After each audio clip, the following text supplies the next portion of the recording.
आज मैं जिस मूवी को एक्सप्लेन करने जा रही हूँ, इस मूवी का नाम है ट्विलाइट न्यू मून। यह मूवी 2009 में आई थी और इसकी IMDb रेटिंग है 4.9 आउट ऑफ 10। मूवी बहुत बढ़िया है।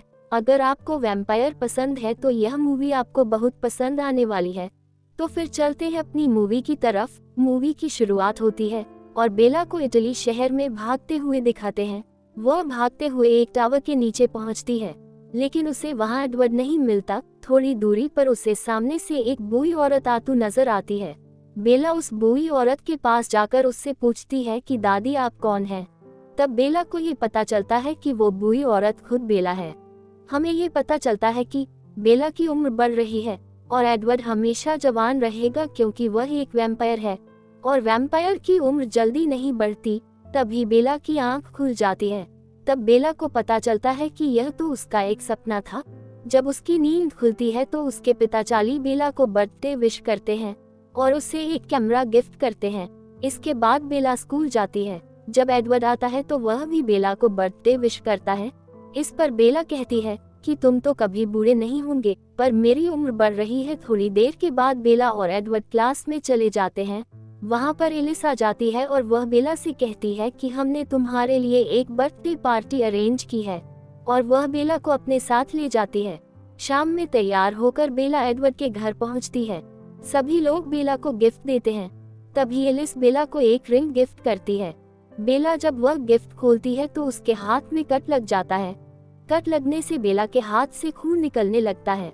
उस महक से जैस्पर बेकाबू हो जाता है और वह बेला की तरफ आता है, लेकिन बीच में ही उसे एडवर्ड रोक लेता है। एडवर्ड बेला को धक्का मार देता है, जिससे वह दूर जाकर एक पेंटिंग पर गिर जाती है। उसके हाथ से बहुत सारा खून निकलने लगता है। तभी कार्लाइन आ जाते हैं और वो बेला को अपने साथ ले जाते हैं। बेला कार्लाइन से पूछती है कि क्या उनका दिल नहीं करता इंसानों का खून पीने को। इस पर कार्लाइन बेला को बताते हैं कि जब मैं वोल्ट्री के साथ था तो मैं भी इंसानों का खून पिया करता था, लेकिन जब मैं उनसे अलग हो गया तो मैंने इंसानों का खून पीना छोड़ दिया, और यह काफी सालों की बात है और अब मेरा इस पर काबू हो गया है। हमें लोगों की मदद करता हूँ एक डॉक्टर बनकर। रात में एडवर्ड बेला को उसके घर छोड़कर आ जाता है। घर जाकर बेला जो हादसा हुआ था उसी के बारे में ही सोचती रहती है। अगली सुबह जब एडवर्ड बेला से मिलने आता है तो एडवर्ड काफी उदास होता है। वह बेला से कहता है कि हम यहाँ से जा रहे हैं, हमने यहाँ से जाने का सोचा है। कार्लाइन को 10 साल हो गए हैं अस्पताल में काम करते हुए। लोगों को हम पर शक होने लगा है क्योंकि कार्लाइन की 10 सालों से उम्र नहीं बढ़ी है। हम जहाँ जाते हैं 10 साल रहते हैं और 10 साल के बाद चले जाते हैं एक नई पहचान के साथ। एडवर्ड बेला से कहता है कि मैं तुमसे आखिरी बार मिलने आया हूँ और तुम्हें गुड बाय कहने आया हूँ। बेला एडवर्ड को बहुत रोकने की कोशिश करती है, लेकिन एडवर्ड नहीं रुकता और वहाँ से चला जाता है। इसके बाद बेला पूरी रात जंगल में गुजार देती है। बेला के फादर बेला को ढूंढते हैं, लेकिन वो नहीं मिलती, लेकिन जंगल में जेकब के दोस्त को मिल जाती है और वह बेलू को अपने साथ घर ले आता है। अगली सुबह बेला को दिखाया जाता है जो काफी उदास है और किसी से बात नहीं करती। एडवर्ड के जाने के बाद बेला उदास रहने लगी थी और ऐसे ही कुछ महीने गुजर जाते हैं। एक दिन चार्ली बेला से कहते हैं, ऐसा कब तक चलेगा? मैं चाहता हूँ कि तुम वापस फिनिक्स चली जाओ अपनी माँ के पास। बेला ये कहते हुए मना कर देती है कि मेरे यहाँ बहुत अच्छे दोस्त बन गए हैं, तो मैं आज रात उनके साथ मूवी देखने के लिए जा रही हूँ। इसके बाद बेला वहाँ से चली जाती है। बेला टेलीस्कोप से एलिस को SMS भी करती है और उसे अपने बारे में बताती है, मगर एलिस उसके SMS या कॉल का कोई जवाब नहीं देती। अगले दिन बेला जैकब से मिलने के लिए जाती है और उससे अपनी पुरानी बाइक ठीक करने के लिए कहती है, क्योंकि जैकब एक बहुत अच्छा मैकेनिक है और वह पुरानी से पुरानी बाइक भी रिपेयर कर देता है। बेला जैक के साथ बहुत अच्छा टाइम स्पेंड करती है और उसकी बाइक सही करने में मदद करती है, और फाइनली उसके बाइक सही हो भी जाती है और वह एक राइड के लिए जेकब के साथ जाती है। जेकब कहता है कि बेला थोड़ा संभल कर, लेकिन बेला उसकी बात नहीं मानती। बेला का बैलेंस खराब होता है। उसकी बाइक एक पत्थर से टकरा जाता है, जिससे उसके सर में से खून निकलने लगता है। जेकब बेला से कहता है कि तुम अपनी जान क्यों लेना चाहती हो? जेकब अपनी शर्ट उतारता है और बेला का खून रोक देता है। दूसरे दिन बेला जब स्कूल जाती है तो उसके दोस्त उसे मूवी पर चलने का इनवाइट करते हैं। शाम में बेला जेकब के साथ मूवी देखने के लिए आती है। बेला को पता चलता है कि उसकी कुछ ही फ्रेंड आए हैं। दूसरे फ्रेंड को कुछ ना कुछ काम आ गया था। जब जैक और बेला मूवी देखते हैं, मूवी दोनों को काफी पसंद आई होती है। बेला जेकब के साथ काफी खुश होती है। वह धीरे धीरे एडवर्ड की यादों से निकलने लगती है। बाहर आते हुए जेकब बेला का हाथ पकड़ लेता है और बेला को अपनी गर्लफ्रेंड कहता है। ये सुनकर बेला को अच्छा नहीं लगता। वह जेकब से कहती कि तुम सिर्फ मेरे बहुत अच्छे फ्रेंड हो। ये बात जेकब को पसंद नहीं आती। तभी वहाँ पर माइक आ जाता है और माइक बेला से कहता है कि मूवी थोड़ी बोरिंग थी जिसे देखकर मुझे उल्टी आ गई। जैक बेला पर गुस्सा होता है तो वह अपना गुस्सा माइक पर निकाल देता है और गुस्सा होकर वहाँ से चला जाता है।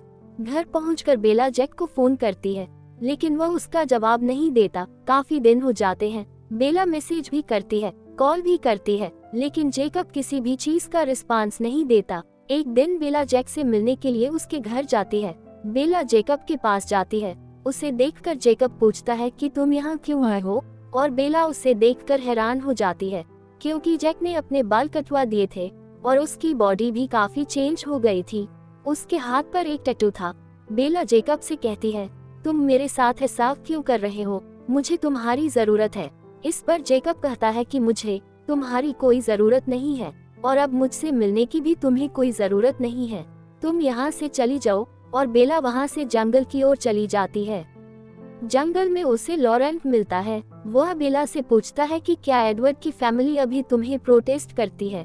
बेला को एडवर्ड के परछाई नजर आती है और एडवर्ड बेला से बोलता है कि हाँ बोलो, तो बेला हाँ बोल देती है और कहती है कि हाँ अब भी कार्लाइन फैमिली मेरी रक्षा करती है।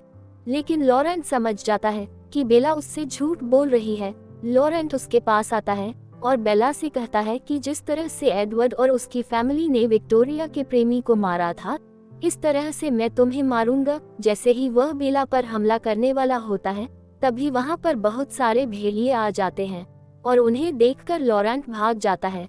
अगले दिन बेला जब जैकब से मिलने उसके घर जाती है, तो उसके पापा बिली ब्लैंक बेला से कहते हैं कि जैकब घर पर नहीं है, वो तो बाहर कहीं गया हुआ है।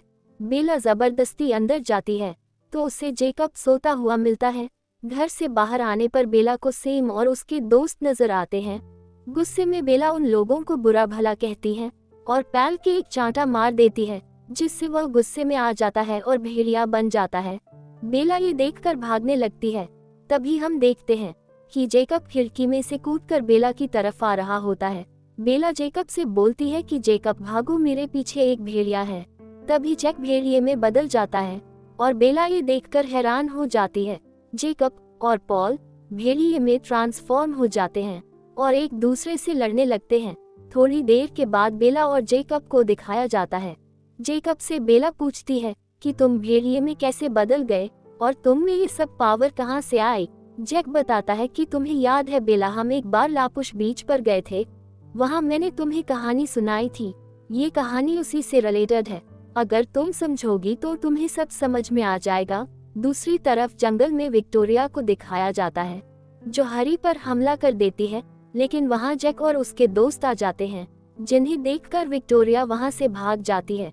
दूसरी तरफ हम बेला को देखते हैं, जो बहुत अकेली हो गई है और वह समुद्र में कूदकर अपनी जान देना चाहती है ताकि एडवर्ड फिर दोबारा से आए और बेला को बचा ले।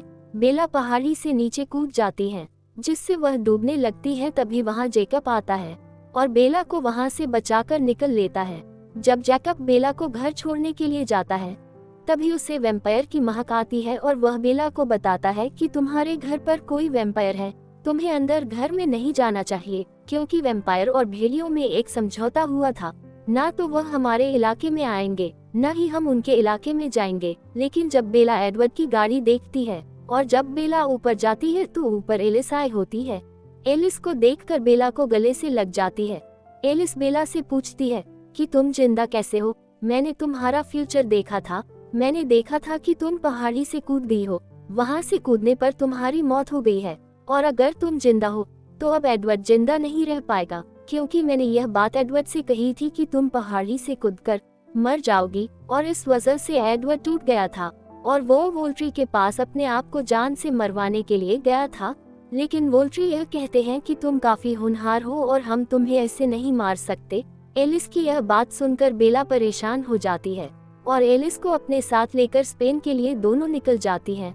वहाँ जब जैकब आता है तो वह बेला को रोकने की बहुत कोशिश करता है, लेकिन बेला नहीं रुकती और एलिस के साथ एडवर्ड को रोकने के लिए स्पेन चली जाती है।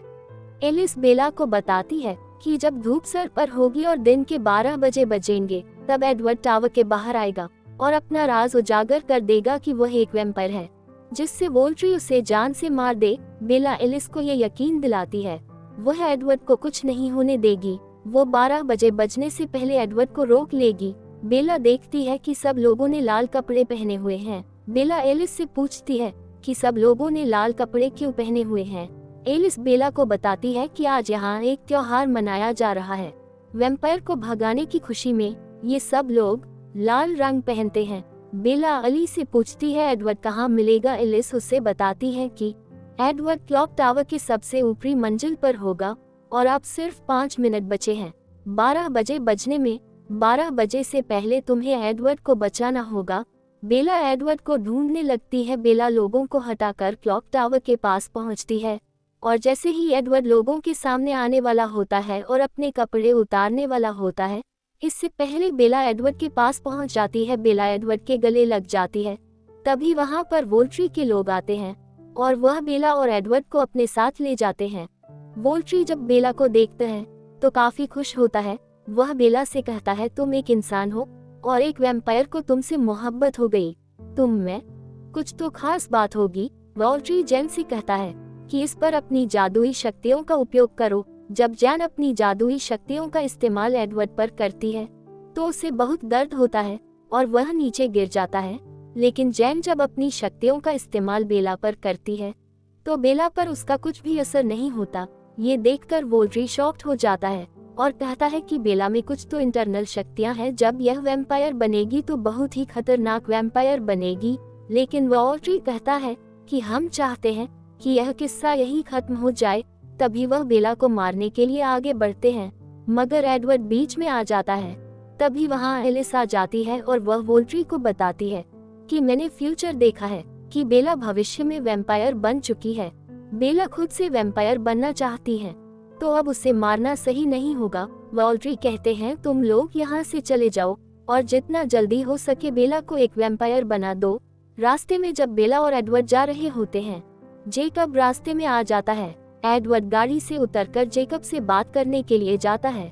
जेकब एडवर्ड से कहता है कि तुम बेला से दूर हो जाओ, मैं नहीं चाहता तुम बेला के आसपास रहो। अगर तुम्हें याद नहीं है तो मैं तुम्हें याद दिला देता हूँ कि हमारे बीच क्या समझौता हुआ था।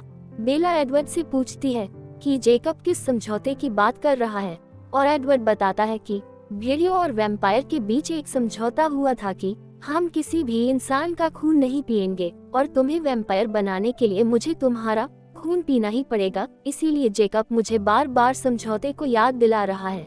जैक एडवर्ड से कहता है अगर तुमने ऐसा कुछ भी किया तो हम तुम्हें मारने पर मजबूर हो जाएंगे। बेला मुझे तुम्हें भी मारना होगा और मैं तुम्हें नहीं मारना चाहता। अच्छा यही रहेगा कि तुम एडवर्ड से दूर रहो। एडवर्ड को गुस्सा आ जाता है और वह जैक को धक्का दे देता है। इससे पहले वह दोनों लड़ने लगते बेला दोनों को शांत कर देती है और जैक वहाँ से चला जाता है। बेला एडवर्ड से कहती है ये मुसीबतें मुझ पर बार बार आती रहेंगी, तुम कब तक मेरा साथ देते रहोगे, इसलिए मैं चाहती हूँ कि तुम मुझे वैम्पायर बना दो। और एडवर्ड बेला से कहता है कि तुम्हें वैम्पायर बनाने के लिए मेरी कुछ शर्तें हैं जो तुम्हें माननी पड़ेगी। तो बेला पूछती है कि वह क्या शर्तें हैं और एडवर्ड कहता है वह वैम्पायर बनाने से पहले मैं चाहता हूँ कि तुम मुझसे शादी कर लो, तो शादी के बाद ही मैं तुम्हें वैम्पायर बनाऊंगा। और बेला एडवर्ड को हाँ बोल देती है।